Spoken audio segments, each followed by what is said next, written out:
पिण्याचं पाणी मिळत नाही, हे कोणाला खासदारांनी काय केलं हे विचारण्यापेक्षा 6 वर्षात भाजपने काय संपा शासनाचा तुम्ही असं म्हणाले की महानगरपालिकेमध्ये 5 वर्षापासून किंवा 7 वर्षापासून बीजेपीचे सरकारी कुठलाही विकास झाला नाही. आपल्यालाही लोकांनी 1 वर्षापूर्वी खासदार निवडून दिलं. आपला काय विकास आहे? खासदार मॅडमने धुळे जिल्ह्याचा किंवा मतदारसंघाचा काय विकास केला? तुमचा विकास काय लिहून आणलं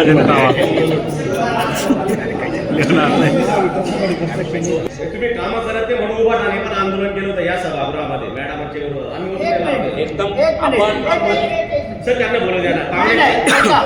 उभा ठाणे कधीही आंदोलन या विषयावर होतो ना त्या बाबतीत उभा ठाणे नाही.